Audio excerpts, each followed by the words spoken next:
हाँ जी अस्सलाम वालेकुम सोहणियो की हाल ने। उम्मीद करना तुसी खैर खरीयत नाल सो ठीक ठाक हो सो। मेरी दुआ है तुसी हमेशा हसदे वसदे खुश रहो।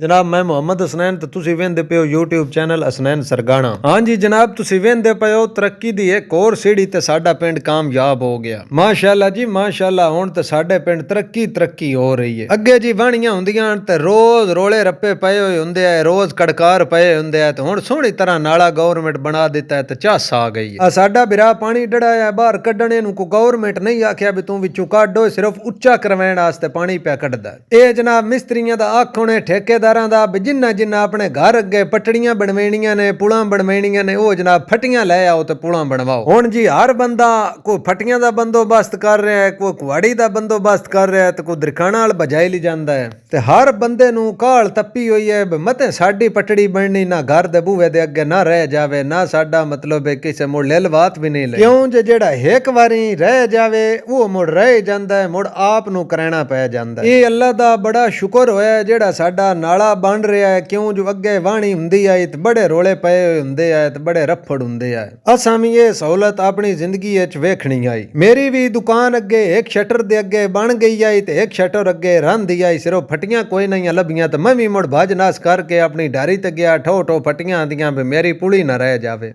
दुनिया हुण कुछ पेशा बना लिया है, मंग के खाना ते हथ अगे करना लोगां अगे ते उन्हां तू मंगना। पर इन्हां छोरां नूं वेख के मैनू बड़ी खुशी हुई। बोतलां ते कागज ते गत्ते इकट्ठे करके ते अपनी दिहाड़ी खरी करदे ने। इन्हां नूं मैं आख्या कि मैं तुहाडी वीडियो बनाईना, मेरा बड़ा दिल खुश हो। ना क्या ना यार तेरी मेहरबानी, साडे भी टिकटॉक ते बड़े बड़े बेली ने ते साडी वीडियो ना बना। मेहनत च कोई जुर्म नहीं हो, चाहे जिवें दी भी होवे, जिवें दी मजदूरी होवे, 1000 गुना बेहतर है किसे दे अगे हथ करना। हाँ जी तुसी वेख ही रहे होने हो भी केडियां सोहणियां पुलां पे मिस्त्री बनाईंदे ने दुकानां अगे ते घरां दे अगे। आ हुण मेरी दुकान अगे पे बनदी है। जे मम्मी ना बाहरों फटियां लियाउंदा ते अज मेरी पुली भी रह जानी आई। घर दे लड़दे रहने, मैं आख्या अब्बा पुली बन जावे, खुरली मोड़ बन जासी। वेखो का इंज ते जेड़े मिस्त्री नूं दिहाड़ी देवीए पलियों ओ भी इंज क्लीन काम नहीं करदा सोहना सुथरा के वेखो ठेकेदार जनाब पुलियां बना रहे। मैनू एक गल दी समझ नहीं आई, बाकी सारा गवर्नमेंट पलियों खर्चा कीता है, फटियां क्यों आखियां ने भी तुसी बनवा के लियाओ। चलो जे कोई नहीं जी इन्ना गवर्नमेंट साडे वास्ते कर सकदी है ते सन भी मौत कोई नहीं पौंदी पई भी फटियां असीं भी घरों बनवा के दे छड़िए।